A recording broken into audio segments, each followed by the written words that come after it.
Demasiado tiempo ya envuelto en salitre y soledad. Su mirada, limpia, se había acostumbrado a las distancias largas, las que mediaban entre la proa de su barco y la línea del horizonte. Un espacio enorme, vacío para cualquiera que habitase en tierra firme. Repleto de fuerzas invisibles y criaturas brutales para un marino como él. Mar y cielo, y entre ambos el viento siempre caprichoso. Astros celestes con los que orientarse, planetas y estrellas. Noches que no lo son tanto, iluminadas por la luna llena de rastro plateado y de las negras, oscuras como los túneles que llevan al infierno.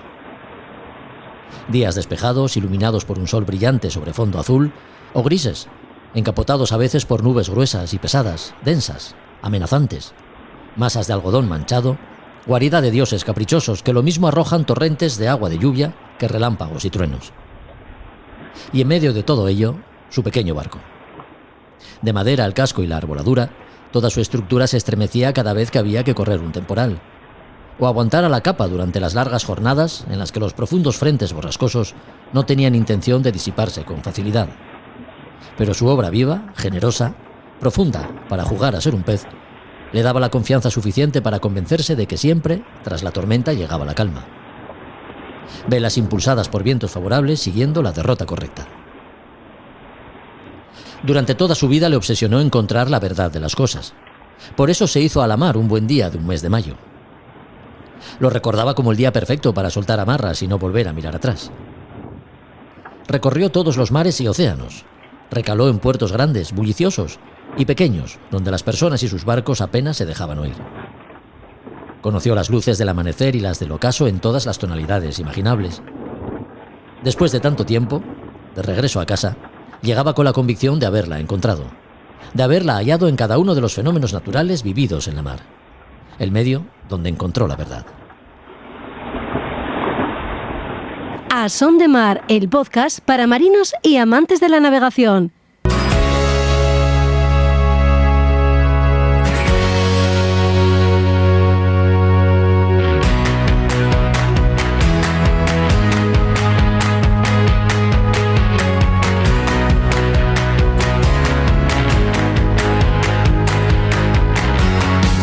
Hola a todos, ¿qué tal? Bienvenidos a otro podcast de A Son de Mar. En el capítulo de hoy pisamos moqueta. Nos vamos a Madrid para conocer el programa de conferencias que tendrá lugar en el transcurso del 6º Congreso Marítimo Nacional, organizado por el Clúster Marítimo Español y la Real Liga Naval Española. Con el presidente de esta última organización hablamos, con Juan Díaz Cano. Lo haremos sobre el origen y el desarrollo de la institución que preside, así como del presente y futuro del sector marítimo en España. Y por supuesto de la 6ª edición de un congreso que, una vez más, vuelve a reunir a expertos en torno a la problemática que rodea un ámbito como es el marítimo, de gran importancia estratégica y económica para nuestro país. Todavía hay barcos en la Vendée Globe y están en el agua, todavía navegan. Y aunque desde el pasado 14 de enero, fecha en la que cruzaba la línea de llegada a Charleroi-de-Laon, han ido llegando regatistas a Les Sables d'Olonne. No lo han hecho todos, no se puede dar por finalizada la regata. Tampoco lo hacemos en A Son de Mar. Como es norma de la casa, Juan Meredith vuelve para el análisis de esta apasionante edición de la regata de vuelta al mundo por excelencia, en solitario y sin escalas. Toca meteorología. Javier Suárez, meteorólogo de la EMET, nos visita para dar a conocer las herramientas con las que cuenta la agencia para elaborar sus modelos, así como otras aplicaciones de predicción marítima muy útiles a la hora de planificar una travesía.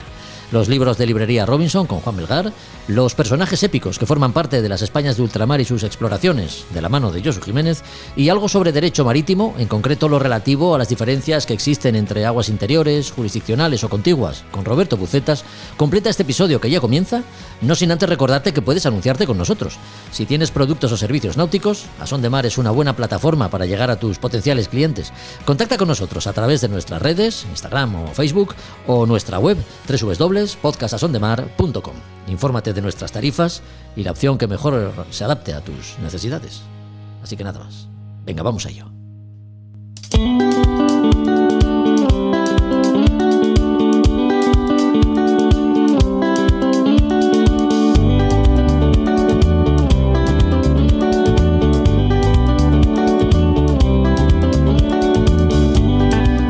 por hecho que quienes nos seguís tenéis interés por la náutica. Probablemente la mayoría de vosotros practica la náutica deportiva, pero nos consta que también nos escuchan marinos mercantes y pescadores.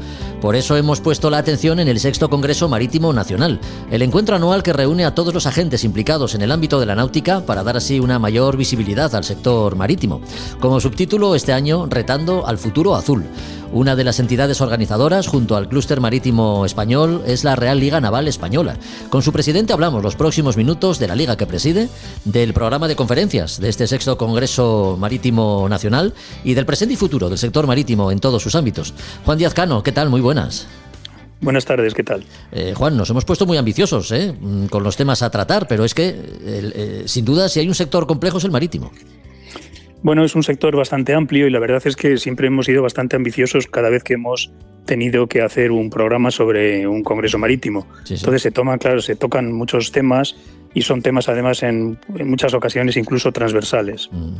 Oye, pues antes de entrar en los detalles del Congreso Marítimo Nacional que tendrá lugar en Madrid la próxima semana, los días 12 y 13, sí. ¿Qué tipo de institución es la Real Liga Naval Española y cuál es su origen? Bueno, la Liga Naval es una institución que nace en el año 1900 en defensa de los intereses marítimos del país. Sí. Nace como consecuencia inevitable del desastre del 98, cuando se pierden las últimas posesiones coloniales. Los políticos españoles se plantearon, bueno, si ya no tenemos colonias, ¿para qué queremos barcos? Uh-huh. Y frente a esta disolvente idea, pues aparece la figura de un teniente de navío que se llama Adolfo Navarrete. Y él es un hombre que ha viajado mucho por Europa y ya conoce la existencia de este tipo de asociaciones y ligas en otros países europeos. Se pone en contacto con políticos de perfil básicamente conservador y consigue levantar en España una liga española. Uh-huh. Nace en el año 1900 y desde entonces pues la historia marítima de España, por lo menos en el primer tercio del siglo XX, no se puede entender sin la presencia de la Liga. Ya. ¿Y de qué tipo de institución estamos hablando? ¿Qué actividades son las que lleváis a cabo? ¿Actividades culturales de otro tipo, quizá con mayor influencia en la sociedad civil? Bueno, te hago una pequeña consideración. Sí. La Liga desaparece, con la Guerra Civil desaparece formalmente. Uh-huh. Vuelve otra vez, hasta la Guerra Civil fue un lobby, el único lobby marítimo que ha tenido España realmente ha sido la Liga. Pero como te digo, cuando llega la guerra, pues desaparece como tal. En el año 1969 se refunda otra vez y volvemos otra vez, pero ya no tenemos ese espíritu ni esa capacidad de lobby que teníamos anteriormente. Entonces lo que somos ahora mismo pues es una institución que se dedica pues a intentar recuperar las tradiciones marítimas españolas. Hacemos pues un montón de actividades al cabo del año, tenemos 1.200 socios en toda España, en toda la costa, y tenemos también 21 delegaciones que llevan a cabo pues actuaciones. Ya te digo, este año, por ejemplo, hemos hecho casi 350 actuaciones entre todas las delegaciones. Ya. Y todas van en favor del proselitismo de la mar. Claro. La visión de conjunto que adquiere una institución con más de 100 años de historia es desde luego profunda, ¿no? Tiene que serlo. Más de 100 años de historia analizando el sector marítimo español, pues da para extraer muchos datos, ¿no? ¿De dónde venimos y hacia dónde vamos, Juan? Pues muy buena pregunta. Mira, te voy a dar algunos datos que la verdad es que nos tienen un poco preocupados. Sí. Nosotros teníamos, en la década de los 80, teníamos una flota mercante de 7.300.000 toneladas. Hoy en día estamos en 5.100.000 toneladas. Es decir, que en 44 años hemos perdido casi 2 millones de toneladas.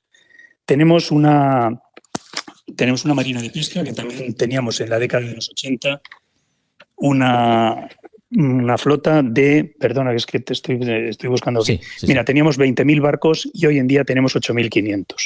En el año 79 la pesca daba empleo a 124.000 personas. Hoy la da a 31.000.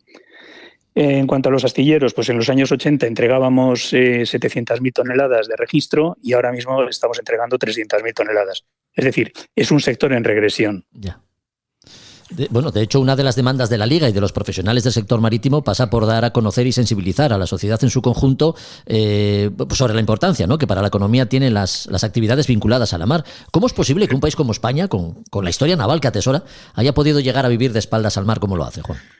Pues no lo sé, la verdad es que es la pregunta que nos hacemos todos, porque realmente España lleva 2 siglos dando la espalda al mar.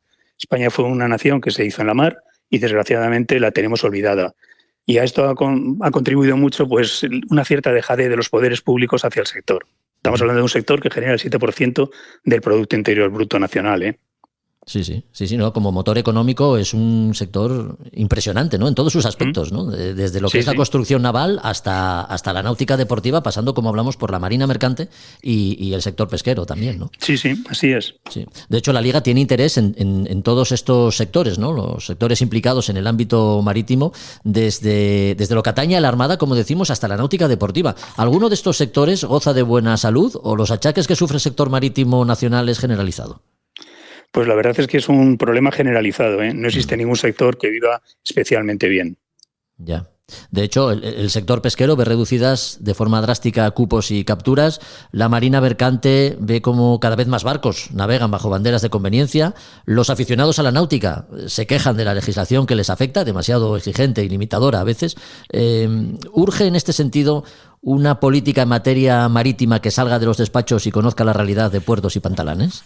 Bueno, nosotros en la Liga lo que venimos defendiendo desde hace mucho tiempo es que España lo que necesita es un Ministerio de la Mar. Ya. En la actualidad, todo el sector marítimo se mueve en relación a 8 ministerios y además de una manera transversal de unos con otros. Entonces es muy difícil que una política marítima se pueda establecer en el medio y largo plazo en estas condiciones. Por eso España precisa de un Ministerio de la Mar, que es algo en lo que venimos insistiendo en la Liga durante mucho tiempo. No es ninguna ocurrencia, porque ya existe en otros países. Existen en países como Italia, como Francia, existe en Portugal, existen secretarías de Estado, por ejemplo, en Inglaterra, en Holanda. O sea, tenemos que ir hacia un modelo de ese estilo. Uh-huh. Estamos hablando de la realidad del sector marítimo. Sin duda, todos estos asuntos que estamos mencionando serán materia de discusión, ¿no?, en el Congreso Marítimo Nacional. Sí, efectivamente. Se van a tocar prácticamente todos estos temas. El relevo generacional es también un asunto que preocupa. De todos es sabido que la vida en la mar pues no es una vida fácil, ¿no? Por el contrario, aporta pues otra serie de satisfacciones quizá desconocidas para los más jóvenes. Este podría ser un argumento, en opinión de los expertos de la Liga y usted, donde radica también uno de los problemas que tiene el sector. Bueno, pues es uno de los grandes problemas, el relevo generacional y la falta de especialización en otros sectores, como por ejemplo en el tema de los astilleros y la industria auxiliar.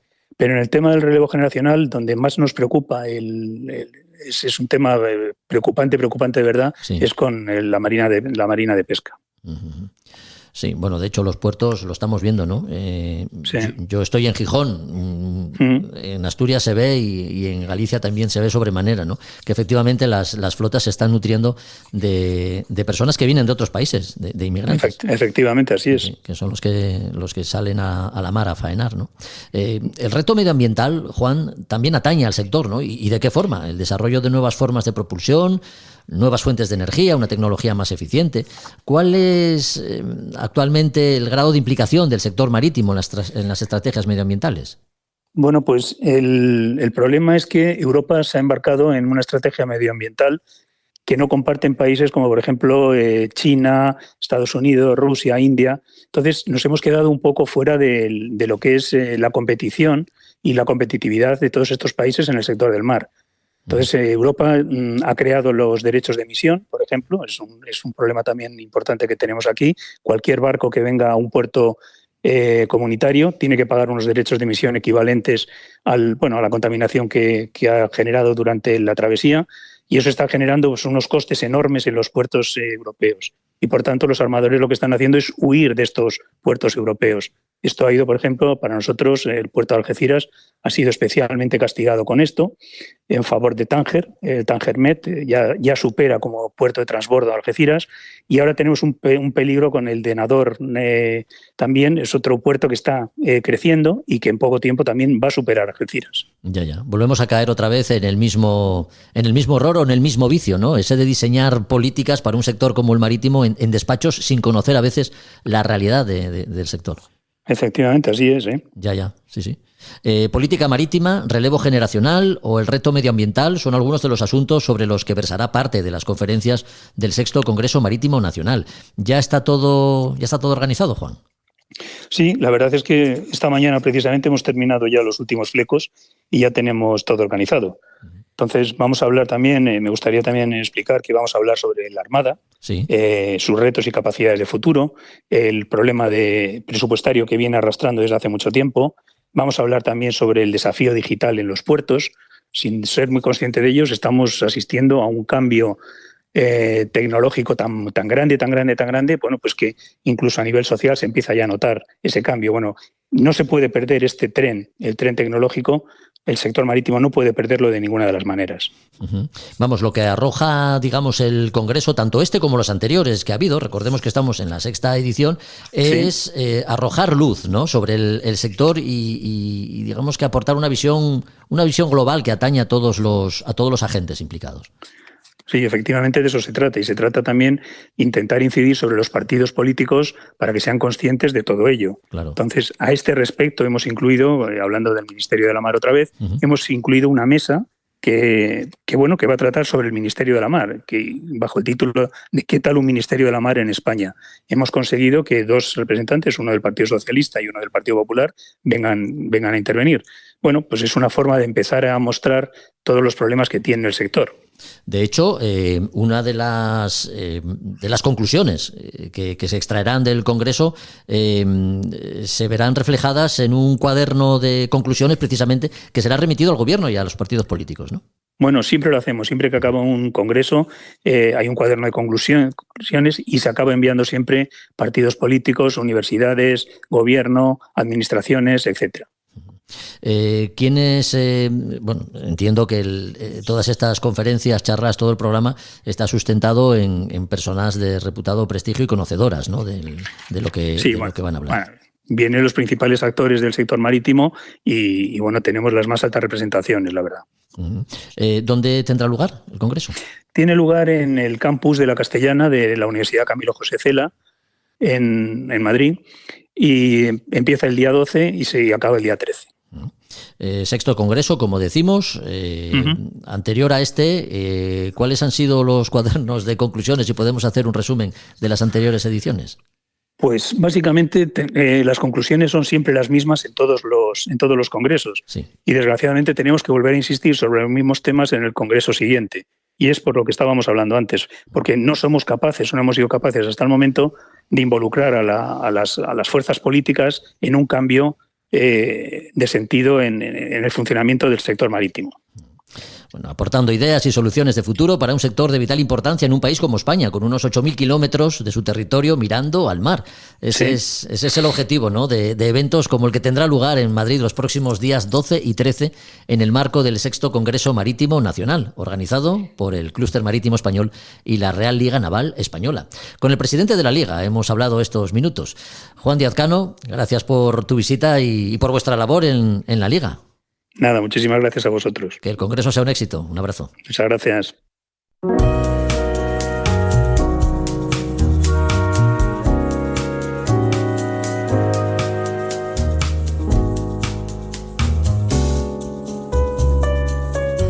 A Son de Mar, el podcast de Jorge Uría. I could feel it in my bones. There was something going on that should have doubt. Hanging around, God knows. 'Cause darling, there was nothing right when all you seem to do is lie. Those days are gone, I'm walking tall while you're alone. When I think about the way we used to be, when I think about the things you took from me,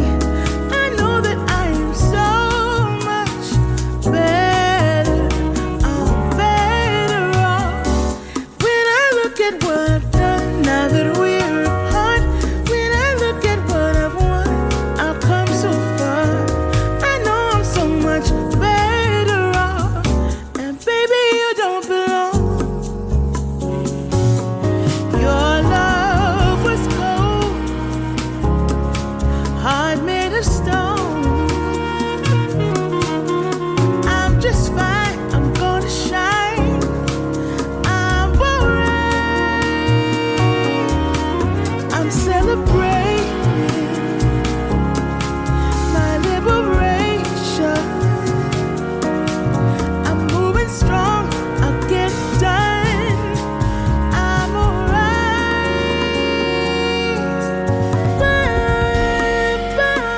Mientras haya barcos en el agua, hay regata. La Vendée Globe sigue su curso y aunque si bien es cierto que el grueso de regatistas ya ha amarrado en los muelles de Les Sables d'Olonne, quienes aún están en el agua seguro que le están sacando el máximo rendimiento a su barco y haciendo un gran papel, porque terminar una vuelta al mundo en solitario en una regata tan exigente como la Vendée, pues es un mérito al alcance de muy pocos. Juan Meredith, ¿cómo estás? Muy buenas. Hola, muy bien, estoy muy bien, siguiendo todavía lo que queda de regata, que todavía queda. No es para menos. Oye, Juan, la última vez que hablamos, hace 15 días, hacíamos podio. Los 3 primeros clasificados ya habían terminado la Vendée Globe. Poco después lo haría el cuarto clasificado, Jeremy Bellew, y hasta el momento 21 regatistas han cruzado la línea de llegada. ¿Cómo has visto el panorama desde la última vez que hablamos? ¿Qué ha sido lo más destacable a tu juicio? Bueno, es interesante, ¿no? Porque recuerdo que hablábamos de pequeños grupos, o no tan pequeños, porque había 6, 7 barcos juntos en cada uno de ellos, que tenían su propia competición entre ellos. Eso me ha hecho ir a ver números, más allá de que ha habido un último retirado, del que te hablaremos luego, ¿no? Pero ir viendo un poco, comparando este año con el anterior, porque ya empiezan a verse casos así. Somos todos muy fans de Jean Le Cam. Es un tío muy especial y que estaba ahí. Y me dio por comparar el tiempo que ha hecho, ha quedado el 20º en esta edición, 85 días, 15 horas. Por cierto, el que quedó el 21, Conrad Coleman, ha hecho 85 días, 16 horas, 4 minutos. Se han separado apenas 13 minutos. Sí. Ha habido otros que han llegado de la mano también. Tanguy Letrocois y Alain Roura llegaron con una diferencia de 20 minutos. Después de 84 días, en su caso, 85 días estos, no está nada mal, ¿eh? No. Pero fíjate, Jean Le Cam, con su barco de última generación, pero con derivas rectas, tardó 85 días y 15 horas. Las 2 ediciones anteriores casi clavó los tiempos en 80 días. 80 días 13 horas, 80 días 4 horas, hace ya en el 2016-17. ¿A dónde quiero llegar? Bueno, pues que al final lo que está claro es que cuando Jean Le Cam compitió el año pasado y hizo un gran papel, cuarto quedó, tienes que apretar el barco muchísimo más, ¿no? Claro. En este caso, un barco más rápido, seguro que aquel barco, ha tenido que ir levantando el pie, midiéndolo justo, porque no tendría ningún sentido, ¿verdad?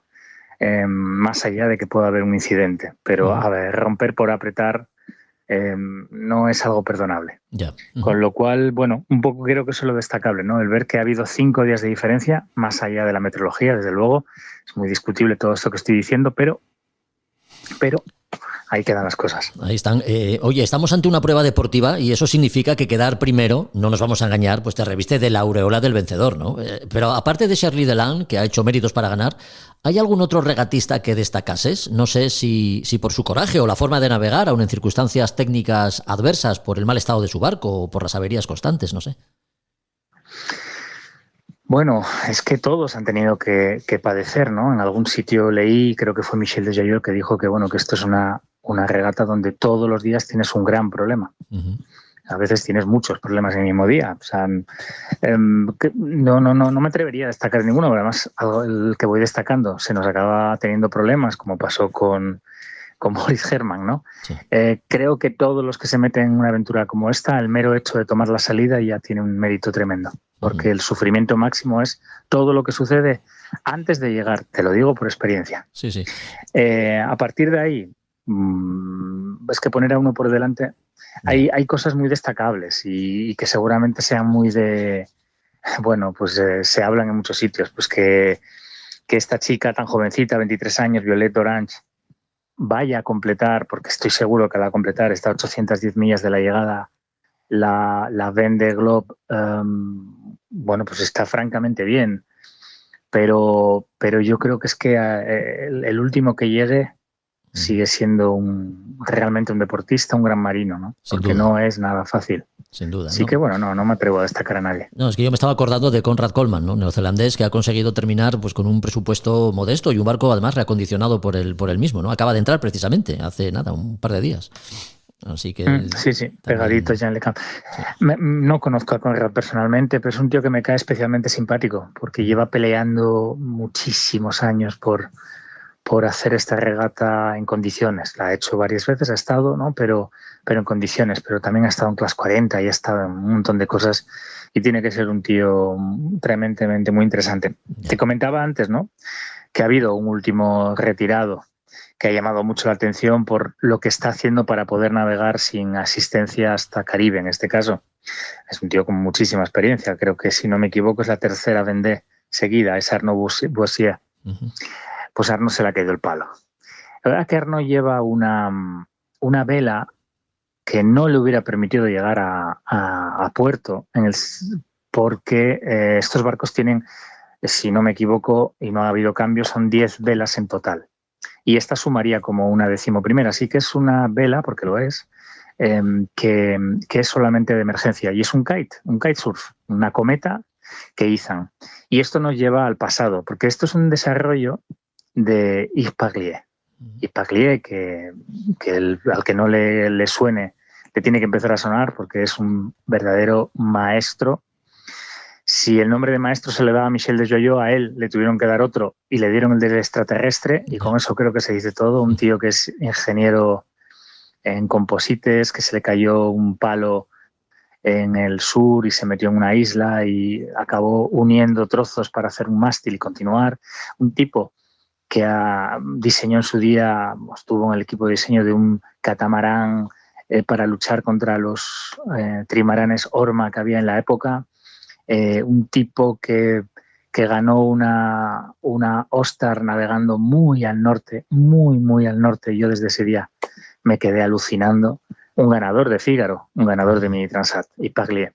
Bueno, pues él es el que está detrás de Beyond the Sea, que es la marca que hace esos kites de emergencia, esos kites también para mercantes, que tiene un desarrollo tremendo y que hace muy poquito me pidió amistad por Facebook y me puse hasta nervioso. Bueno, la verdad es que muy sorprendente y Arnaud se está dirigiendo hacia Caribe, empujado por ese kite, y llegará sin más novedad, esperemos, y bueno, es algo muy a destacar. Qué curioso, qué bueno. Oye, para terminar, una regata como la Vendée, para ganarla desde luego, son muchos los aspectos a tener en cuenta, Juan. El cuidado del material, saber hasta dónde puedes llegar, leer bien, ¿no?, los modelos meteorológicos, el cuidado personal también. ¿Qué papel juega la suerte en regatas de este tipo? ¿Hay sitio para ella? Vaya pregunta, ¿eh? No sé. Yo creo que no. O hay que saber aprovecharla en esos picos, esos breves instantes en los que se te puede presentar. Ya sé cómo contestarte. Mira, te voy a contestar con una frase que pinté. Estoy en mi barco ahora, estoy leyendo cosas que he escrito en el barco, ¿no? Sí. Maquia, Managua, Loja, bueno, y unas frases. En la Barcelona World Race de 2010-11, en el Central de Asturiana, escribí una frase que era... ¿Cómo era? Es una frase de Churchill. La suerte es el cuidado de los detalles. La suerte es el cuidado de los detalles. Sí. Y yo le añadí, tengamos mucha suerte. Es decir, tengamos mucho cuidado con los detalles. Creo que eso es lo que responde a esta pregunta. La suerte está en el cuidado de los detalles. Esa suma sutil, ¿verdad? Del cuidado que vas haciendo en todos los detalles, desde el material hasta, como decíamos, tu propio cuidado personal, tanto físico como psicológico, ¿no? Es importante. La mar es sincera, siempre, es muy honesta. Es decir, tú levantas la alfombra, metes debajo, y vuelvo a decir que también lo sé por experiencia, metes debajo a ver si no se entera la mar, y oye, si te deja pasar es porque te dejó pasar. Lo normal es que no te deje pasar. Así que insisto, la suerte, el cuidado de los detalles. Es cierto que si te ves atrapado por una ventana meteorológica adversa de vientos flojos, puedes sufrir si no te encuentras en grupos de cabeza, ¿no? Hablando de la Vendée. Llega un momento en que has de renunciar también a hacer un buen puesto.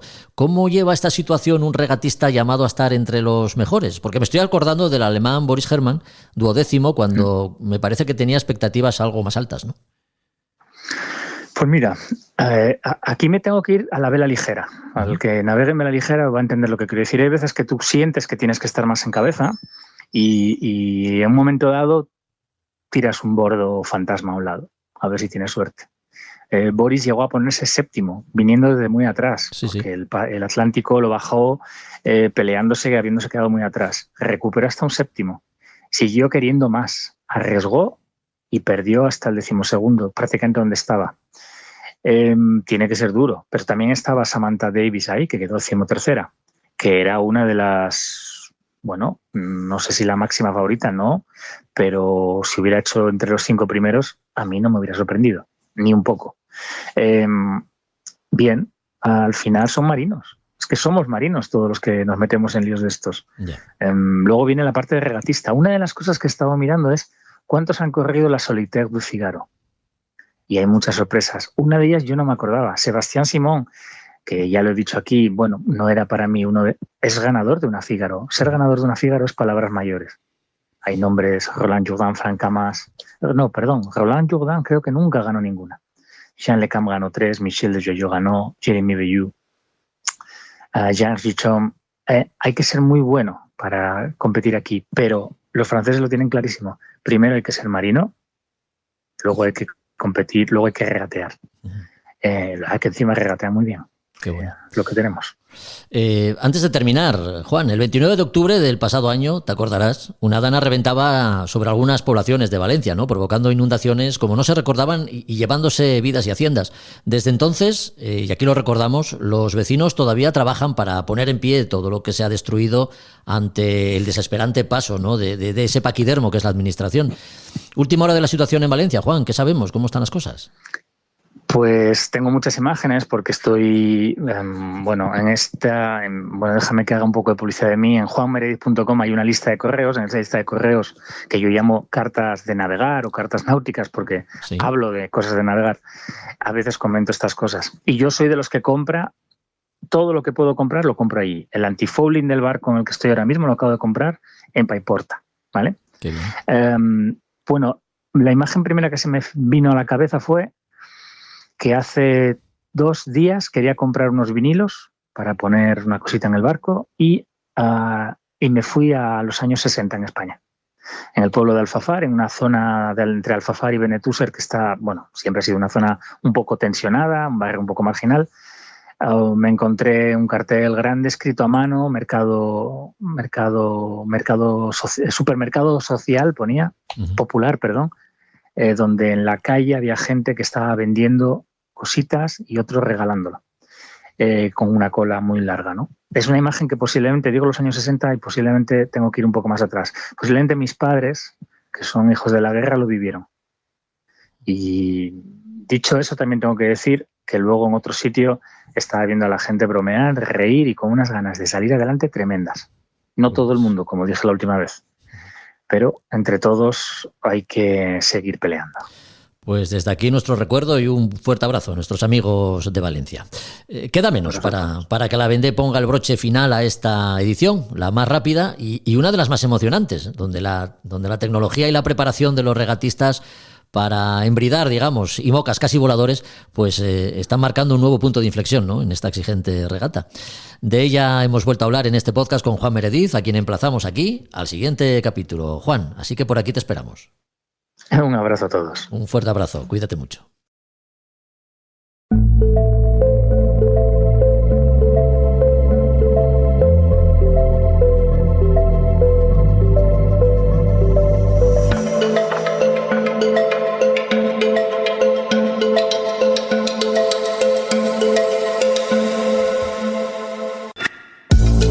Miramos al cielo y saber interpretar sus señales, alguna vez lo hemos dicho, no resulta nada fácil. La sección de meteorología con la que contamos en A Son de Mar no va de eso, o no solo de eso. La náutica hoy en día tiene recursos que ayudan a predecir el tiempo de forma que podamos anticiparnos a sus efectos. Eso en caso de que hagamos una navegación de días. Si planificamos nuestra navegación para hacerlo por la costa durante unas horas, pues también conviene estar enterado de cuáles son las previsiones.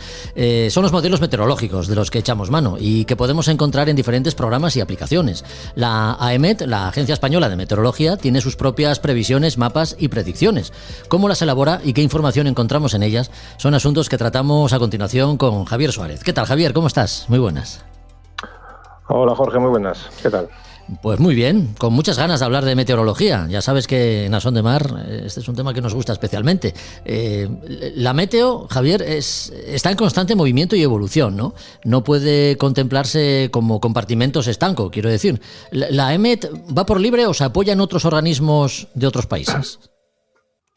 No, por supuesto, exactamente. Colaboramos muy estrechamente con otros países. Además de la colaboración institucional de la EMET, que es el representante del Estado, pues, por ejemplo, en la Organización Meteorológica Mundial o en la Organización Europea para la Explotación de Satélites Meteorológicos, o MESAT, o en el Centro Europeo de Predicciones Meteorológicas a Medio Plazo. Bueno, la cosa que nos ocupa ahora de la predicción meteorológica para la náutica, sí, está claro que los modelos numéricos de predicción son muy complejos y por ello pues, su desarrollo solo es posible gracias a la colaboración internacional. Yeah. Y en este asunto, pues AMET colabora principalmente con el Centro Europeo de Predicción a Medio Plazo, que este centro desarrolla un modelo propio que tiene un alcance, una resolución de aproximadamente 10 kilómetros y un alcance de 10 días.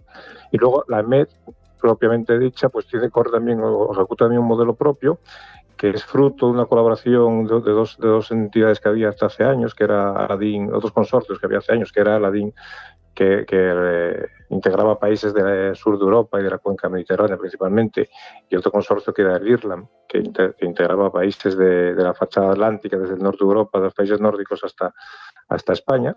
Bueno, estos consorcios se unieron, crearon un tipo de sistema llamado Aladín Irland, y el modelo que corre propiamente la MED con sus recursos, con sus moderadores, es el que se denomina Harmony Arome, que cualquier aficionado a la meteorología que esté un poco pendiente sabrá de qué se trata. Tiene una resolución horizontal bastante más pequeña, 2,5 kilómetros, y un alcance también más corto por ser un modelo de pequeña escala, de 48 horas. Ya, hablamos de modelos, los que maneja la EMET, que nos dan una serie de mapas y predicciones para conocer la meteo en la mar, ¿no? Pero con dos ámbitos de actuación, digamos, uno para alta mar y otro para aguas costeras. Sí, correcto. Principalmente lo que diferenciaría un modelo específico para náutico o para predicción marítima, sí, la principal diferencia entre un modelo meteorológico atmosférico, por decirlo así, o normal, o lo que estamos más habituados, es que, bueno, que en el mar es necesario conocer, pues eso, el estado del mar. Entonces, se tienen que ejecutar modelos de oleaje, que son muy complejos, porque la dinámica de las olas es muy compleja. Y estos modelos de oleaje, que AMET corre el propio suyo, también basado en otro modelo internacional, que es un modelo llamado WAM, modelo de olas. Sí, sí. AMET corre el suyo propio, que es el otro modelo basado también en un modelo que corre el Centro Europeo. Y lo que tienen estos modelos de oleajes es que son muy dependientes de los modelos meteorológicos atmosféricos, ya que utilizan como forzamiento. Forzamiento es una de las condiciones iniciales que tienen las ecuaciones para correr el modelo, utiliza como forzamiento la variable del viento que se obtiene de otros modelos. Y en el caso del modelo que ejecuta la EMET o que corre la EMET es el viento que nos da los datos que hablamos antes del modelo nuestro propio, Harmony Arome. Los modelos de oleaje a los que te refieres, ¿de dónde extraen realmente la información? ¿De las boyas que hay instaladas por los diferentes puntos de medición? Las boyas, y al igual que los modelos atmosféricos, las boyas, o en el caso de los modelos atmosféricos, pues serían las estaciones automáticas a lo largo de la superficie del territorio. Sí. En el caso de los modelos marítimos o modelos de oleaje, las boyas, esos sirven como datos para condicionar el modelo. O sea, tú corres un modelo físico, un modelo matemático en unos ordenadores, y los datos reales de las boyas lo que valen es para entenderlos nosotros, para afinar el modelo. Se ejecuta el modelo y con esos datos que están tomándose en tiempo real, rápidamente o automáticamente se van mejorando los modelos con estas lecturas de los datos. Ya. Oye, Juan, Javier, ¿y qué diferencia hay entre la información para aguas en alta mar y en aguas costeras? ¿Ambas manejan, digamos, el mismo espacio temporal, o la de aguas costeras, digamos, que se predicen a más corto plazo? La diferencia fundamental entre el alta mar y las aguas costeras es, bueno, cualquiera que que piense un poco en ello es eso. Lo principal es la profundidad del agua. En modelos de alta mar no hay ese condicionante por abajo, por decirlo así. Esa profundidad a grandes profundidades no afectaría o afecta en menor medida al comportamiento de la superficie del mar, pero en aguas someras es un condicionante muy importante la profundidad y también el perfil de la costa, por lo que decíamos antes.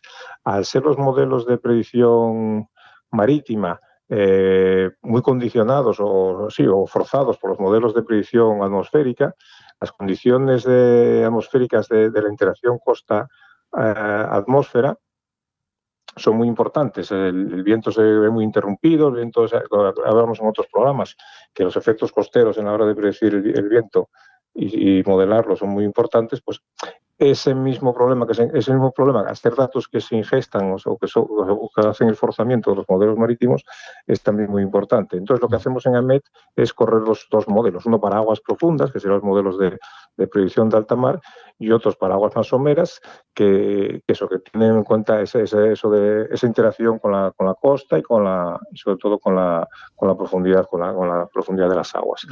Yeah. Al ser este modelo de costa más en los cálculos más complicados, bueno, pues se corre. Al final el alcance y la duración de las predicciones son iguales para ambos modelos, porque básicamente ambos modelos la dinámica que ejecutan es prácticamente la misma, solo que el modelo costero tiene unos condicionantes más específicos. Atendiendo al tipo de información que facilita la EMET, podemos hablar de predicciones y mapas.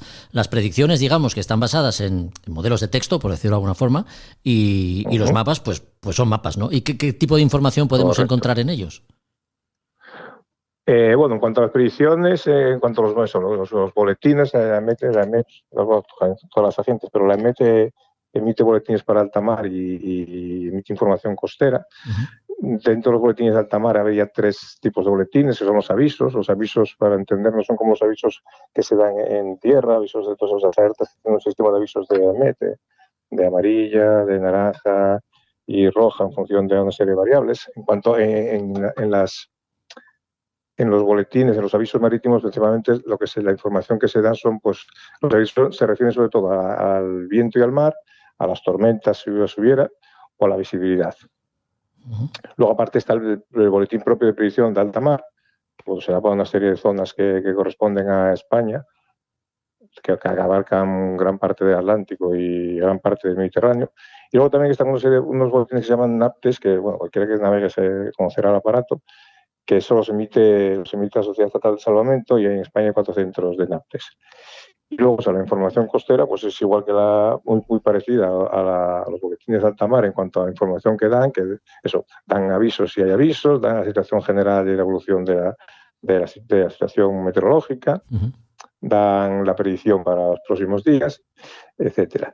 Y luego lo que me preguntabas de los mapas, bueno, pues los mapas, la información que se encuentra en los mapas que proporcionamos es, pues, para alta mar, da información gráfica, ¿no? O se entiende que es un mapa, tanto del mar de viento como el mar de fondo, la mar combinada, que sería la unión de mar de viento y mar de fondo, y la dirección de propagación de la ola o de estos mares, y también da información sobre el viento en forma de barbas, básicamente.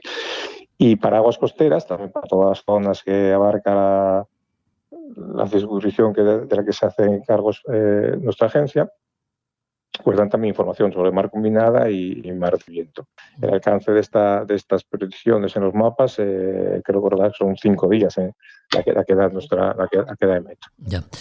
Conviene destacar, y ya para terminar, Javier, que la EMET dispone de otro tipo de aplicaciones o herramientas muy útiles para planificar una travesía. Es el caso de Meteonav. Cuéntanos, ¿en qué consiste? Bueno, Meteonav es básicamente, si los que están escuchando el podcast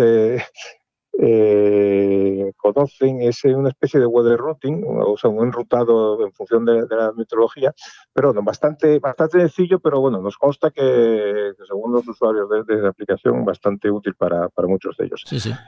Consiste en una herramienta gráfica que está disponible, pues, en la página de AMET, en el apartado de predicción marítima, y encontramos un enlace hacia Meteonav, que es una herramienta gráfica que sobre un mapa mundial, pues de la zona que abarca las costas las casas de Cargo España, los marquesas de Cargo España.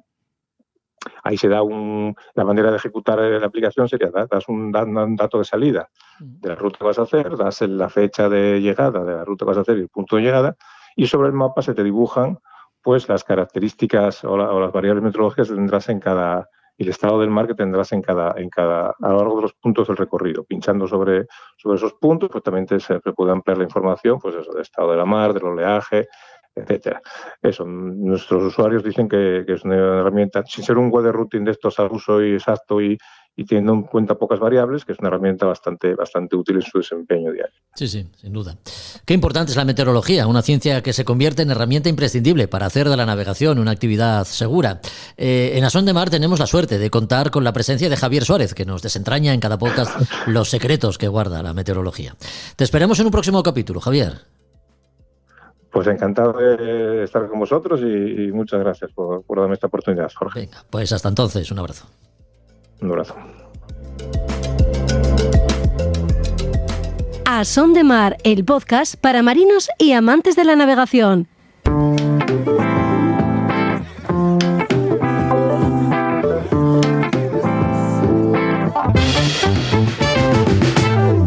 A veces la camareta de la Luna huele a libros. Suele coincidir con la visita de Juan Melgar a este podcast, quizá porque el aroma de Librería Robinson llega hasta nosotros. Y mientras el interior de la Luna huele a libros, quién sabe, a lo mejor los estantes de Librería Robinson huelen a mar. Eso seguro, si atendemos a su oferta editorial. Hoy, una novedad. El Imperio Veneciano, un viaje por mar. ¿Qué tal, Juan? ¿Cómo estás? Muy buenas. Hola Jorge, pues encantado de estar aquí como siempre. Oye, la República de Venecia, la Serenísima. Venecia extendió su poder e influencia comercial por el Mediterráneo durante la Edad Media, convirtiéndose en toda una potencia económica. Digamos que ella es la protagonista de este libro. Pues sí, gracias, de la mano de Jan Morris. Luego hablamos de esta autora, si quieres. Sí. Pero sí, vamos, es un imperio que se extendió por gran parte del Mediterráneo oriental durante muchísimo tiempo. Yo creo que son unos 6 siglos y obviamente es un imperio eminentemente marítimo, porque desde luego hay pocas ciudades tan marítimas como Venecia.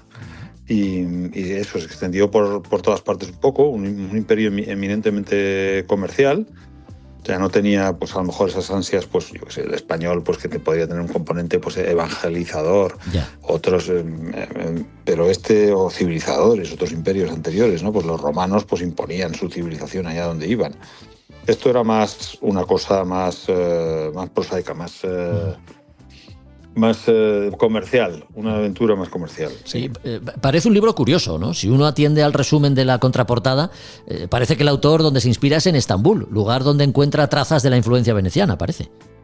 Pues sí, porque todos estos, bueno, también está el Imperio Veneciano, que es y otro imperio, ya quizá cuando emerge más Venecia, que está más en declive, es el Imperio Bizantino. El Imperio Bizantino, que es lo que queda del Imperio Romano en Oriente, y son dos, sí, claro, son ya esa parte de Europa, ¿no? Y del Mediterráneo que ya está en contacto pues con ese mundo musulmán, con esa ruta de la seda, con el Oriente, ¿no? Y el comercio que viene por ese lado, no como nosotros, que quizás estábamos mucho más, pues, ¿no?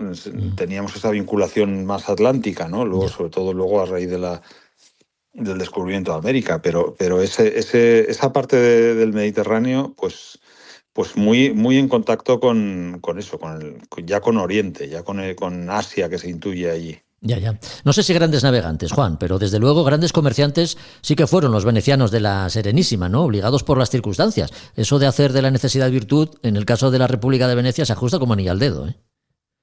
Desde luego. Uno cuando visita Venecia puede ver la importancia que tiene, obviamente, todo lo que es la navegación. En Venecia tiene su museo marítimo, su museo naval. Está ahí donde el arsenal se ve que eso fue en su momento una cosa importantísima. Venecia era una de las principales ciudades de Europa, de las más, era una especie un poco un Hong Kong, un Singapur, ¿no? de la época. Claro. sería el equivalente, quizá. Y un poco también heredando ese espíritu, ¿no?, de esas polis griegas que también se extendían y tenían sus colonias y tenían sus... Pues ese es un poco ese ejemplo y siempre muy volcados en lo comercial, siempre muy comerciantes. Desde luego algo de mar sabían, ¿no? Porque lo que sí dominaron fue la construcción naval, desarrollando e incorporando las nuevas técnicas que se iban descubriendo en la época. Eso sí que está claro. Sí. Eso lo puede ver uno cuando visita el Museo Naval de allí de Venecia. Puede ver cómo la evolución de todos los barcos, de la construcción y de todo, y es francamente interesante de ver. Es un museo además muy interesante. Tiene también, yo creo que hemos comentado algún libro sobre el tema, todo lo de los, desviándonos un poco del tema de este libro, pero sí, todo lo de los buzos italianos de la Segunda Guerra Mundial, todos los torpedos, los mayales y todas estas cosas. Sí.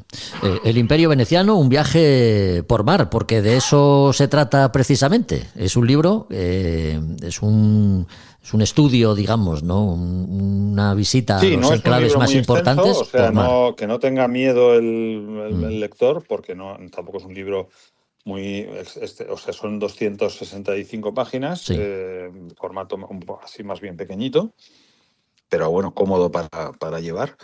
Y luego Jan Morris es una autora británica, inglesa, sí, con una historia personal curiosa, con tiene mucho libro también de historia, sobre todo mucho libro de historia de imperios, tiene algún libro una obra muy grande sobre el Imperio Británico, y es una persona que fue corresponsal, periodista, escribía, pero hace ya muchos años cambió de ser James Morris a ser Jan Morris, de hombre a mujer, cosa que en un tiempo, ahora quizá pues hablamos más de eso, pero sí, en otro tiempo en el que eso era una cosa absolutamente... no entraba en lo normal y en lo habitual. No deja de ser una anécdota que no tiene por qué ver con el mar, pero sí. Es periodista, es una persona interesante, autora de este libro y navegante, ¿no? Porque, como decimos, ha hecho esto por mar, parece. Sí, no, por eso. Son gente siempre vinculada al mar y sí, muchísimo viaje, además, siempre. Siempre es una literatura muy de viajes. Y es una persona interesante. Sí. Mira, me estoy leyendo Mare Nostrum precisamente estos días y me está encantando. Mare Nostrum, un libro del que hablamos ya en este Sí, hablamos. Sí. Me está encantando por lo bien relatado que está todo. El autor es historiador, ¿no? Y eso se nota. Se nota, pero es que además navega, con lo cual son dos facetas en un mismo autor que hace del libro pues una travesía muy interesante, ¿no? Porque además te va desglosando y te va explicando perfectamente cuáles son cada uno de los monumentos y lugares que va visitando, y eso está muy bien. Si queremos hacernos con algunos de estos libros, con este, por ejemplo, El Imperio Veneciano, un viaje por mar, y nos tenemos que poner en contacto con vosotros, con Librería Robinson, ¿qué tenemos que hacer, Juan? Pues mira, a nosotros nos encanta que vengan a vernos aquí a la librería, a la calle Santo Tomé 6 de Madrid, sí, en el centro, y todo el que no pueda venir, pues tienen a su disposición nuestra página web, nauticarobinson.com, o si no, nos pueden llamar por teléfono o escribir un email si tienen dudas o quieren alguna aclaración o saber si algo está disponible o en fin, cualquier cosa. Bueno, pues como siempre hacemos, tomamos buena nota y te emplazamos al próximo capítulo, así que por aquí nos escuchamos, ¿de acuerdo? Pues encantado, Jorge. Muchísimas gracias por darnos este espacio. Gracias a ti. Un abrazo, Juan.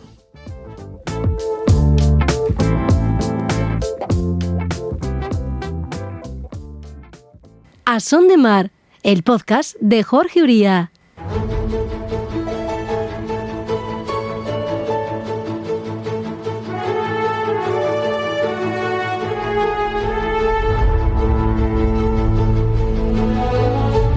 Lo dijimos en el podcast anterior, el personaje de hoy de las Españas de ultramar y sus exploraciones es el mismo que el del anterior capítulo y será el que vuelva a protagonizar el próximo, porque la vida de José Solano y Bote da para mucho, ¿no es así, Josu? Cuéntanos.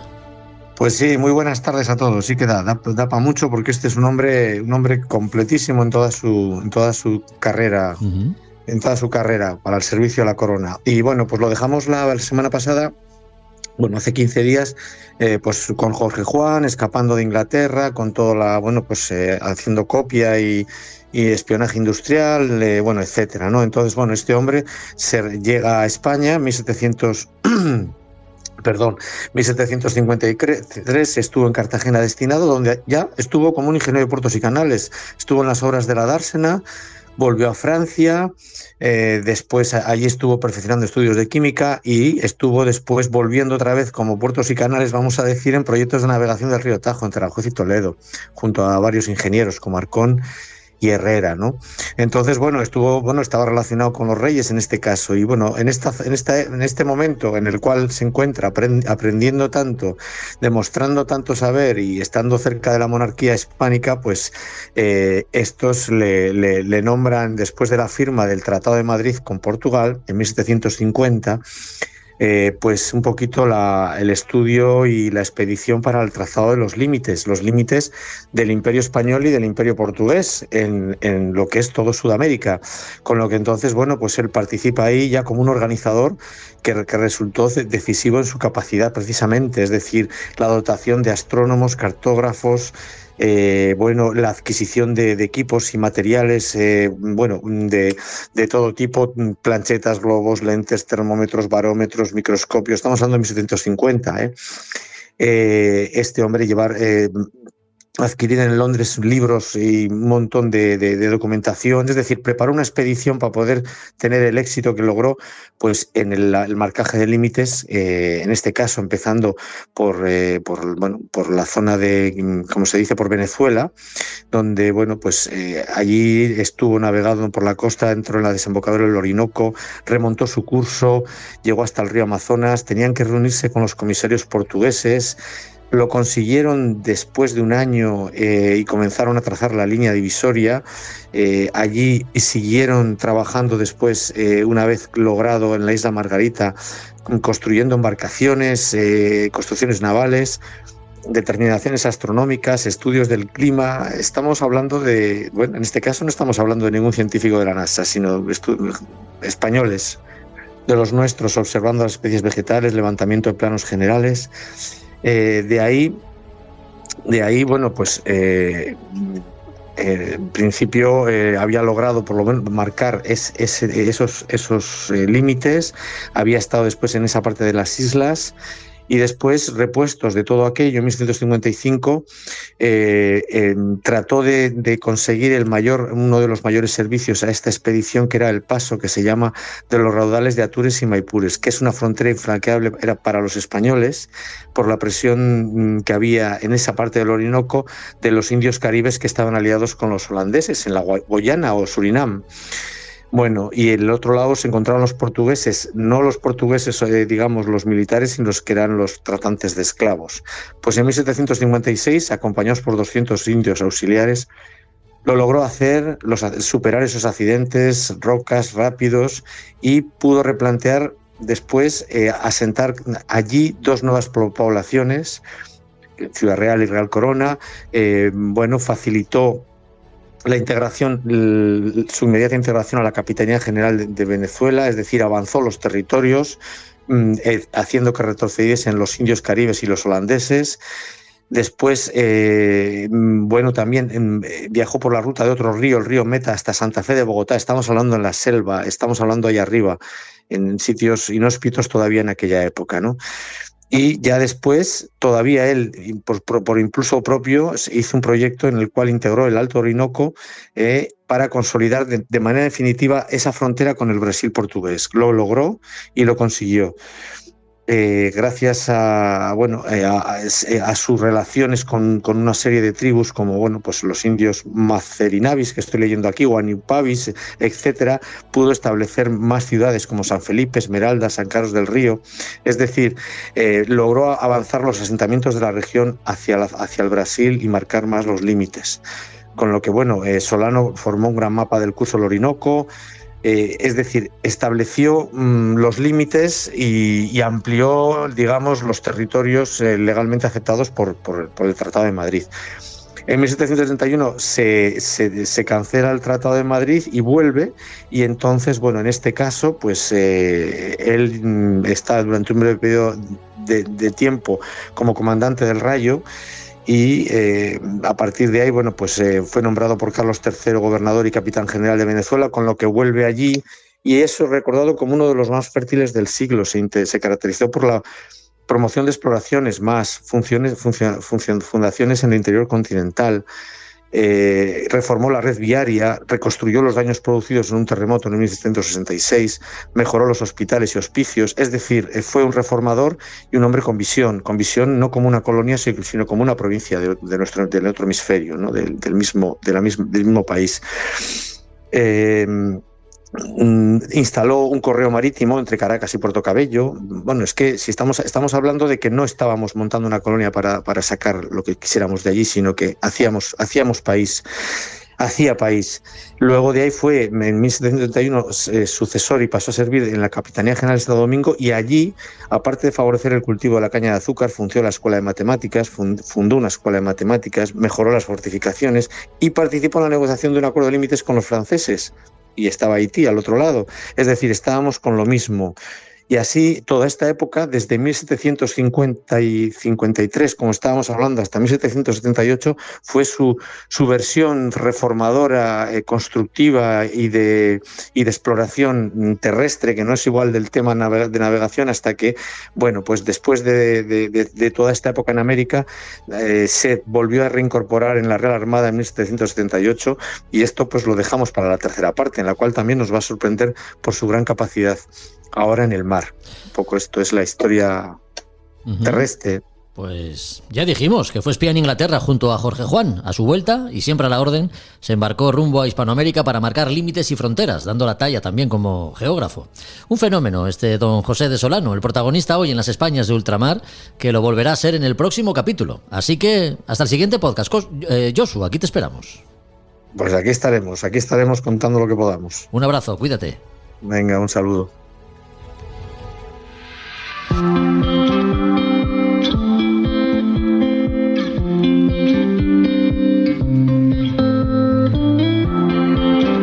Somos los responsables de que la señal funcione siempre. Entonces, en su día, la única forma de ser responsable de eso era estar a pie de obra siempre. De hecho, ahí en la historia de los faros, pues bueno, quedaron los diarios de servicio. Había grandes problemas porque era problemático incluso el conseguir suministros. José Luis García, último farero en el Cabo de Peñas, en Asturias.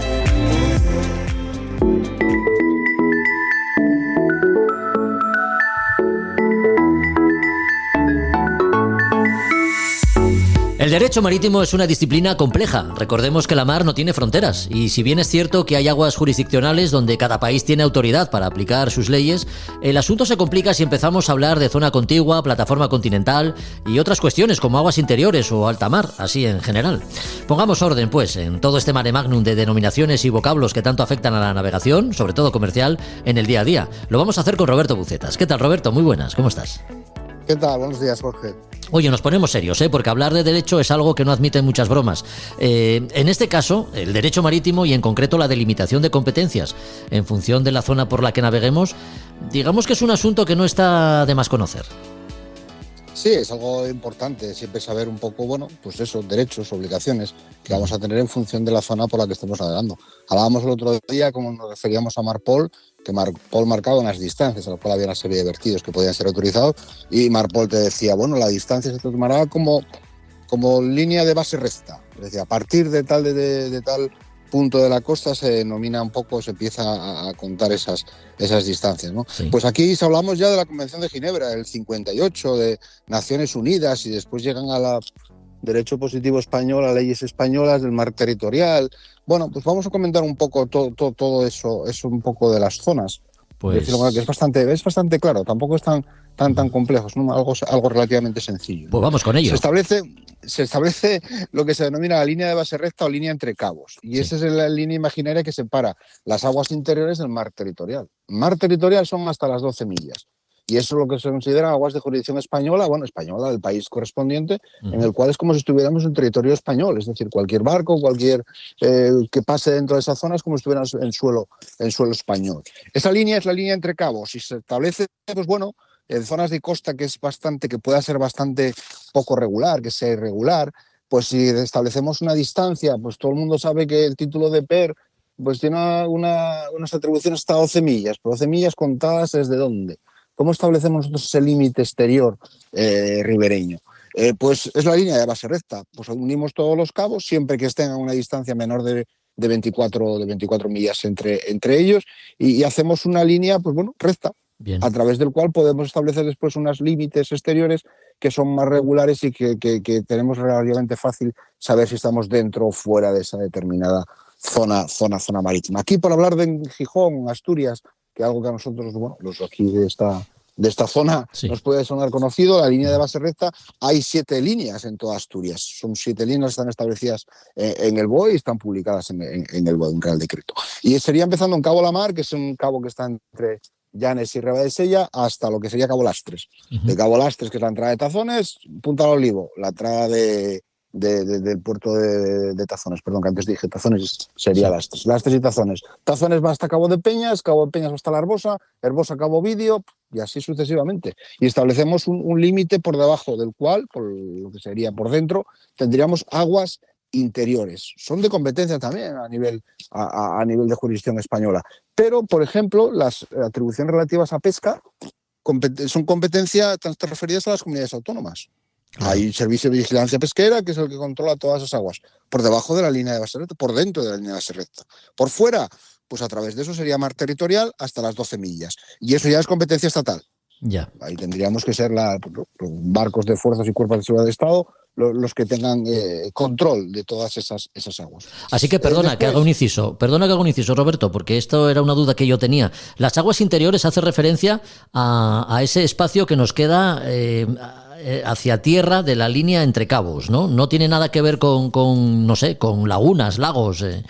No. Aquí se habla de aguas interiores a la zona comprendida entre la línea de base recta y lo que se denomina, que está también denominada en la zona marítimo terrestre. La zona marítimo terrestre es la zona que cubre y descubre la mar en las mayores bajamares que se puedan producir y los mayores temporales que se puedan producir. Esa franja desde costa, que es la mareal, la que cubre y descubre la marea, es lo que se denomina zona marítimo terrestre. Perfecto. Pues entre la zona marítimo terrestre y la línea de base recta son lo que se denomina aguas interiores. Perfecto. Eso está definido así legalmente y recogido en la última ley de puertos y marina mercante de 2011.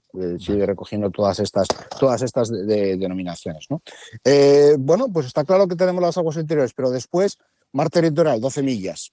Jurisdicción española, jurisdicción del país limítrofe ribereño. Pero después vamos a establecer, a partir de ahí se denomina alta mar. Alta mar, todo el mundo entiende alta mar, aguas libres, podemos hacer de todo. Eso también es algo muy simplificado. Es simplificando mucho la definición y los conceptos y los derechos dentro de esa zona. Pues establece una zona de transición. Esa zona de transición es lo que se denomina la zona contigua, que iría desde las 12 millas, donde finaliza el mar territorial, hasta otras 12 millas más, o 24 millas si lo contamos desde la línea de base recta.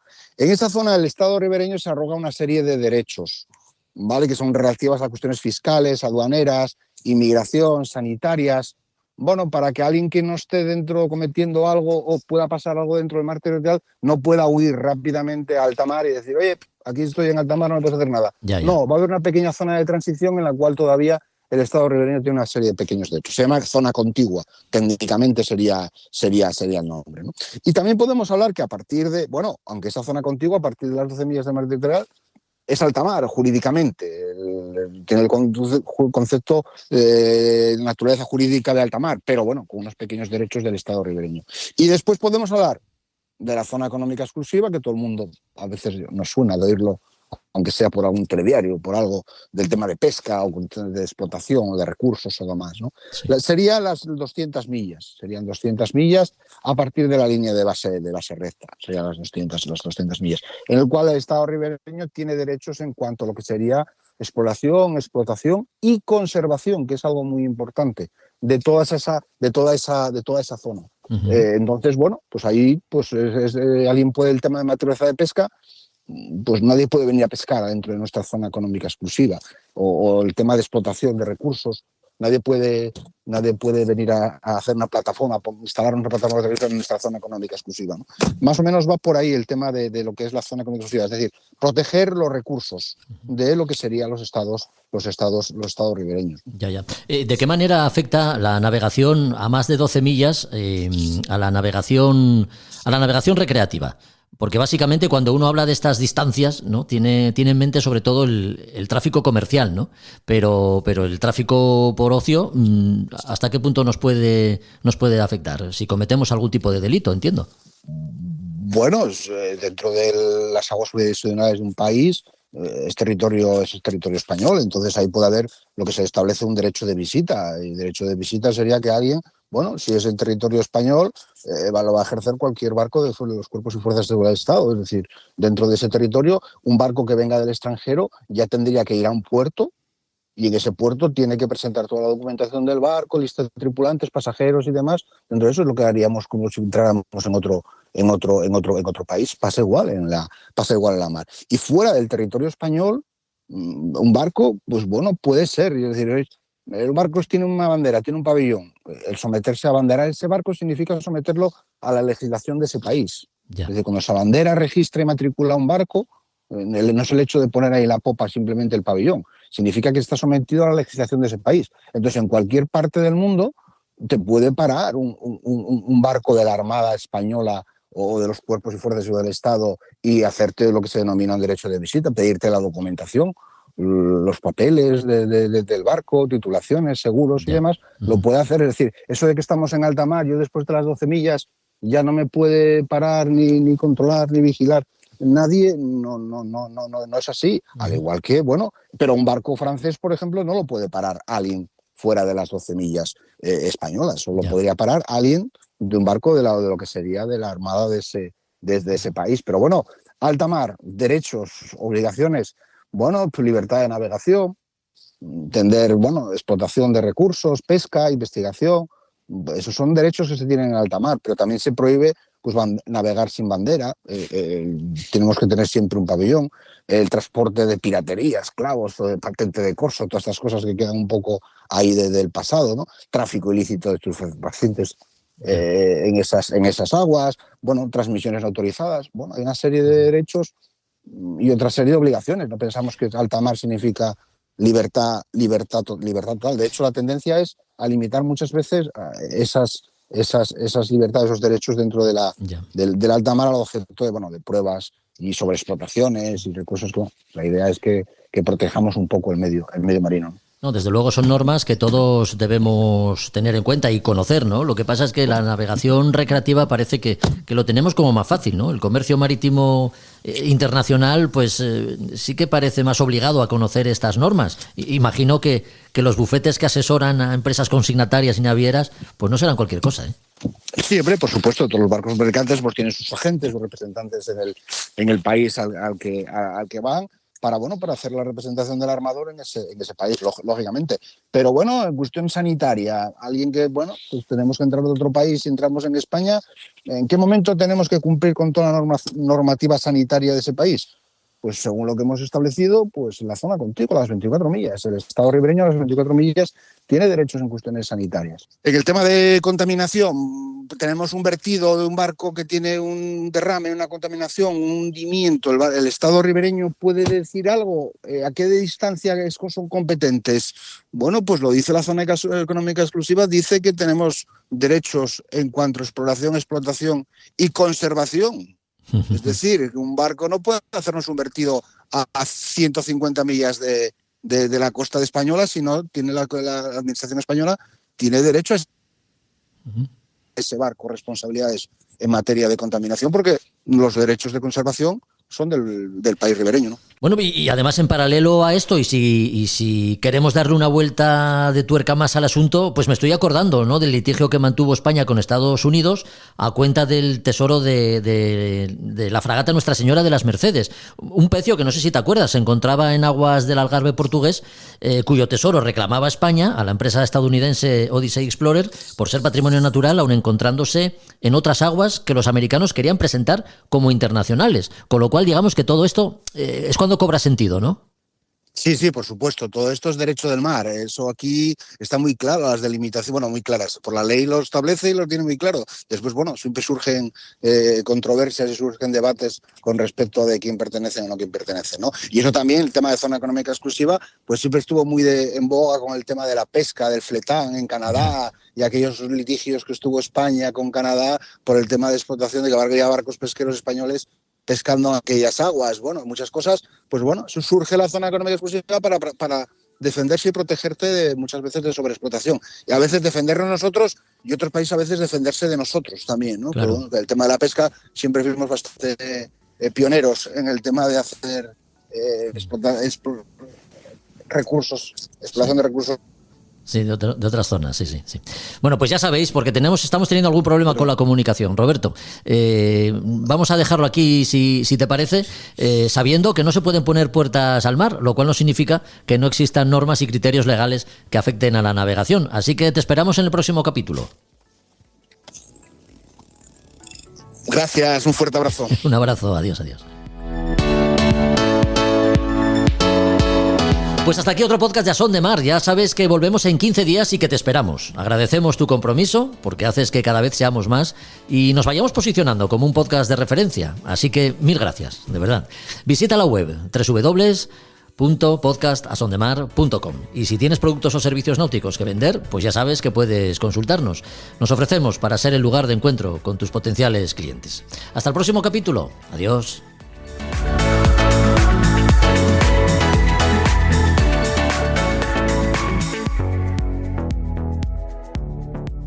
A Son de Mar, la náutica en un podcast.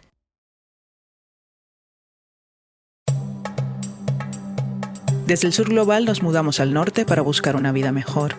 Y ahora en podcast te contamos nuestras experiencias y aportes al país al que llegamos. Esto es Escucha Migrante, el podcast de la cultura en movimiento. Un proyecto sonoro para el encuentro de creadoras, investigadoras y distintos agentes culturales que hablan con voz propia en muchos acentos. Hola, soy Dagmari Oliver Graterol y seré tu anfitriona en los episodios conversacionales. Yo soy Mili Matos y seré la voz que te acompañará en los episodios narrativos. En esta primera temporada escucharás relatos que tienen a la migración y a la cultura como espacios de creación, convivencia y resistencia desde España. Síguenos, activa las notificaciones y comparte con el hashtag Escucha Migrante. Este es un proyecto beneficiario de las ayudas para la promoción del sector del videojuego, del podcast y otras formas de creación digital convocadas por el Ministerio de Cultura y financiadas por la Unión Europea Next Generation EU, con el apoyo de Yo Soy el Otro, Asociación Cultural.